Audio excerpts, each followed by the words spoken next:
This is Rudkowski of Wearechange.org, and I am outside here at the last day of the Bilderberg group meeting. It is over, so we're doing a little recap. I am joined by the one and only Mark Anderson of the American Free Press. Mark, protege, of course, of the one and only Jim Tucker, legendary Bilderberg researcher, the guy who broke the story. Mark, what's the recap here? Well, we have a difficult situation for the protesters this year compared to Watford in England last year in this free speech zone, double fenced with a hard rocky surface, dust blowing all over. It didn't dampen their spirit though, and the numbers may not be as great as last year, but the spirit's high. We saw a Diederik Samson from the Dutch Parliament attending Bilderberg come out and at least ostensibly explain generally what they're up to a little bit. Somewhat in his PR kind of rhetoric way. He came out here, gave a short interview, and then he said he was given permission to come out again. Came out here. He actually followed me on Twitter and DM'd me saying he's coming out beforehand.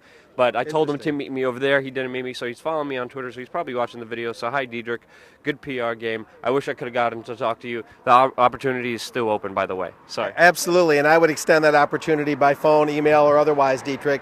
But whether it was a distraction or a diversion, at least he did come out, and that being one of the new things this year. We haven't really seen anything like that before. Yeah. We've seen a couple of journalists arrested or harassed. You've been harassed at the airport. One I know was detained. Another videographer that brought a drone with a camera mounted on it, I know was put overnight in jail. He's from Czechoslovakia. Yeah. So we've had some of that police harassment and sort of thing going on. On a major level. I mean, we were arrested just for asking questions. We were just banned just a couple minutes ago from the Copenhagen airport, where literally the police and Bilderberg security guards came, made up laws, and said we can't even travel within a certain amount of time. I think we have a travel ban. So even if we had a plane ticket, we are not allowed to use the Copenhagen airport now. And that's me and Dan Dix and Lena over there. And these are new rules, which obviously proves that these people, these elites, just bought off the police department, and it's for and by them, which is just ridiculous. Oh, absolutely. You know, a public service like police is not to be suddenly for 4 days the private domain of the rich and powerful. They can afford to bring their own secret service, their own administrative and protection of any sort they want. These police are not for sale. And that being said, the Bilderberg Group, of course, is dead set on their transatlantic trade and investment partnership. That's an EU-U.S. trade deal. Important to note that they treated the EU delegation to the United States is meeting with state governors, is meeting with city municipal officials, including Austin, Texas. This EU-based lobby, which is on K Street in Washington, that's where their office is. The EU in the United States, the EU delegation in the United States is lobbying local officials as we speak, which accents Bilderberg goals and Bilderberg objectives, along with the Trilateral Commission, the brethren group of the Bilderbergs.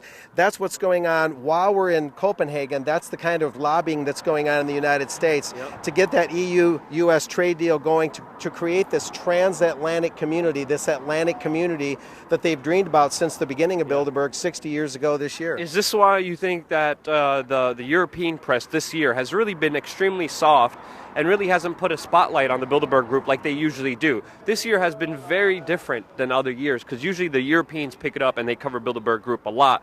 This year, you don't see that a lot at all. No, it's really disconcerting. In the early days, there was Westbrook Pegler, a lone columnist who heard about Bilderberg. Tucker picked it up in the 70s. Jim Tucker, my predecessor, he helped, not alone, but he was largely responsible for raising the European awareness. We saw the European news, as you say, Luke, peak. Maybe it peaked out right around 2011 in Switzerland. It was still pretty good last year in Watford, although a lot of it made fun of the protesters and demonstrators and alternative media. But now, you're right, this year we're seeing a tapering off. I'm not the only one seeing it. You're seeing it. Others are seeing it. There was only a flutter of it in the Politik and the big newspaper here locally in Copenhagen, but not in the hard copy. Only one day online, and that was on the 30th, the day after it started, May 30th. And I haven't seen much, if anything else. Not all of it is English language papers. It's a little bit of a tough read for some of us. But long story short, you're right. The European media, the mainstream European media, is dropping the ball, and that's it creates a void for us to fill, but it's still very regrettable. And they have definitely failed us. You just look at Bilderberg in the search terms, and you don't really find much at all except for the alternative media, which I think is becoming the new mainstream media with people like yourself and Dan Dix, which we're going to talk to in a little bit. We're going to talk to all the guys here in just 1 second. But any other final comments on the last day of Bilderberg? Any other breakdowns that you want the people to know out there? Well, I think keeping in mind this lobbying that's going on in the U.S. and elsewhere by the EU delegation, you can look that up online with the K Street address, and these behind-the-scenes thing, the connections to the Trilateral Commission that just met in Washington in April. Keep connecting the dots, ladies and gentlemen. Watch the Atlantic Council. Watch things about the transatlantic community. But the big thing is this is the 60th year of Bilderberg's, 60th, their 62nd meeting, because they met more than once in the early days. They started in 54. We got to close the book on this private government from behind the throne. We're here because we have to be, not because we want to be. We don't want this happening. The right thing to happen is for them to stop the private government. Mark, thank you so much. Check out Mark Anderson. His link will be in the description below. We're going to go on to Dan Dix. Thank you so much for everything. Now we're joined by the one and only Dan Dix of PressForTruth.ca. He's been very nice to let me stay in his hotel room, and we've been working our asses off tremendously almost every day from top of the morning, working, running, standing, filming, being harassed and intimidated, and then going back, editing all night, and doing it all over again. It's been really difficult on our bodies. As people know, I got fever, I got sick, I just felt like a bus hit me one day, and now sadly I passed that on to Dan Dix. Dan, we went through a lot. We were arrested here for simply asking a question to the organizing committee. We were intimidated and harassed and shoved by all the police officers. We did many confrontations of Bilderberg members. But what sticks out to you the most? And also, we just got banned from the airport as well. What sticks out to you the most from this whole weekend coverage of Bilderberg since it's over now? Well, I mean, getting arrested, that's a first for me for my first day in a new country, to be thrown into their jail cells and taken downtown. As you said, just like about an hour ago, we were banned from the airport. Yeah. Just as soon as we walked in there, they surrounded us and knew who we were and just said, yeah, you guys can't be here. Yeah, but because I'm sorry, it's just difficult for us because we try to assert our rights, but we are in a different countries. We are foreigners. We are immigrants. Yeah. We're illegals in a country. So it is kind of difficult, but we still, Dan made a good stand a couple times, you made a stand a couple times, but there's only so much we could do, so I hope people understand. Sorry, go ahead. I do have a highlight for me, though, of this Bilderberg, this particular Bilderberg. We had an unbelievable opportunity where I was walking around, and all of a sudden, right behind me was Peter Sutherland, chairman of Goldman Sachs, Bilderberg steering committee member. And I just had to take the opportunity and ask him about Bilderberg. So I flipped on the camera, turned around, started talking to him. And we walked and talked and chatted for a little while. He had a young, new, up-and-coming Bilderberger, first time there this year. And so I kind of warned the young guy that, hey, listen, man, I think they might be trying to bring you into the fold and see if you're going to be willing to play along. I don't think you're necessarily into anything nefarious, but I think these guys are. I'm giving you fair warning. These guys are trying to recruit you right now. And talking to Peter Sutherland, we had a nice long walk and talk, and then unbelievably, we ran into you. Yeah, because I was confronting the Kraft family, the husband and wife team, Kravitz family, excuse me, and I was walking down the street with them. They ran into a museum, so we couldn't get in there. And as we were done confronting him, I see Dan Dix with Peter Sutherland walking up to him, and as soon as I saw you guys, I was like, oh man, this is too much perfect of an opportunity. And we tagged you pretty well. That sounded weird. Anyway, Peter Sutherland, freaking the board member here of the Bilderberg Group and also a member of Goldman Sachs, he was swiping the camera.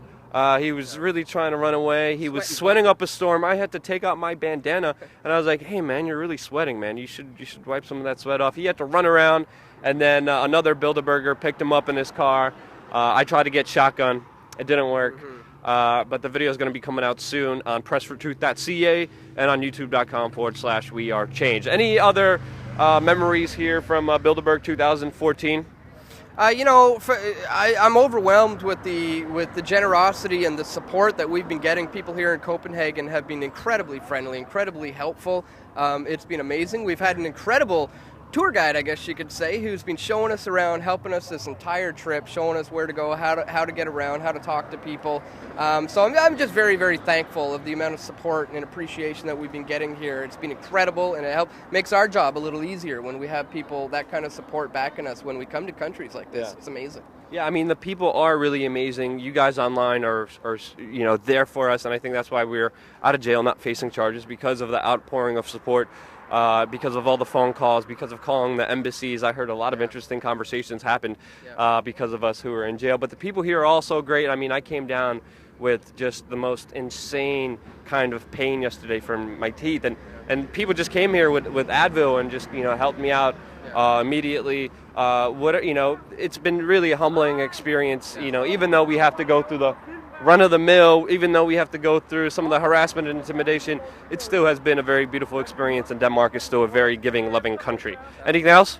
No, that's it, man. Looking forward to getting back and editing this Sutherland video, so you guys can stay tuned for that. We'll have that up very soon, and stay tuned. Pressproduce.ca, wearechange.org. Awesome. All right, we're going to go to our amazing tour guide, Lena, here. Lena has been doing amazing work, helping us out tremendously, showing us around, translating, and she's also been caught up in the mill. She's been assaulted by the security guards of the Bilderberg group when we were detained for simply asking a question. She's also been banned from the airport with us. Lena, how has your experience been with us? Have you ever been around so many police officers and interrogated and harassed? So crazy. What's your thoughts from everything? Well, the police suddenly become privatized instead of doing their work for us, the public. Yeah. They harassed us and kicked us out of the airport, and they hurt you. I mean, they hurt your leg. Yeah, but that wasn't the police. That was security of the Marriott Hotel. Yeah, on orders of the Bilderberg group. Yeah. So how's it hanging out with me and Dan? I know it's been pretty crazy. Have you ever been around so many police officers and been intimidated as much? No, I've never actually seen so many police officers here in Denmark together all at once. Yeah, and it's really interesting because they are doing the bidding of the Bilderberg group. They automatically have become privatized. They make up rules and laws as they go along, and they threaten arrest and they harass and intimidate us anytime they can. And sadly, Lena has been a part of it, standing up for us and translating things. Yesterday, she translated something that the Dutch police were saying when we were filming somebody get Danish when they were when an individual was getting arrested, and the police were talking to Danish. Lena, what did you hear? With the guy over there? Yeah. The police were saying in Danish that we don't hurt him, they're going to put it up on YouTube right away. Don't do anything to him. Yeah. And then, they took him out back, and we heard from another person that they actually did hurt this person, an older gentleman who was 60-plus years of age, and they dropped him on the floor a couple times. But we weren't there because they took him away to another location and actually did that. So they're very thuggish here. Lena, anything else you want to say about Bilderberg? Well, this has just been one crazy experience, and yeah, I'm definitely going next year too. Awesome. Lena has been amazing, human being who has really helped us out tremendously, getting around, translating. So if it's people like Lena that make our work possible. So thank you so much from the bottom of my heart. We're going to keep moving forward here, and we're joined by the one and only Hannah. If you covered Bilderberg, you know who Hannah is. She's an amazing photographer, independent journalist here, snapping away. How are you doing, Hannah? How's everything? What do you got right now? That woman, that Turkish journalist woman, and some other man with a moustache, they seem to be leaving together. Oh, they must both be Turkish, because the countries seem to, the delegates from the same country will leave together because they often travel together. We had all the Americans going, the American contingent going recently. Murray Kravis, Henry Kravis, Roger Altman and Bernard Rubin, they all left together, and they'll be catching a plane back together, probably private jet actually. I'm really sorry. No, it's okay, don't worry about it. I can talk. Yeah. I just want to keep an eye out because, you'd hate us to miss your favourite Henry Kissinger. He hasn't been seen coming out yet, and he's due out any minute, we think. Etienne Davignon's just left. Most of them have left. The Queen has left. So, Kissinger, he moves quickly for an old man. He sure does. So I'm just keeping an eye out because I missed him on the patio as well. I just turned my back for 2 minutes And he'd gone in, sat on the patio, chatted to Eric Schmidt, and then nipped back in again. Yep. So, anyway... You have to be right on it when you're here covering Bilderberg. You turn your back and you miss them. But I have to say that this... Sorry, let's just see if that's anyone. Is it? Right now, we are just outside as the Bilderberg group meeting is ending, and all these people are leaving to the airport. Hannah has been helping us also tremendously. She's been spotting and calling the names out of individuals. I wish we have to revise next year. The problem is, well, I don't think we're going to get this view again. Yeah. So this is why I just want to get as many pictures as possible now, because next year when we're, a kilometre away and it's like a big metal fence and we can barely see the limos go by, we'll be thinking, why didn't we make the most of this tremendous opportunity to see the Bilderberg participant in its natural habitat in the wild? You can't scare them. You have to make no sudden movements.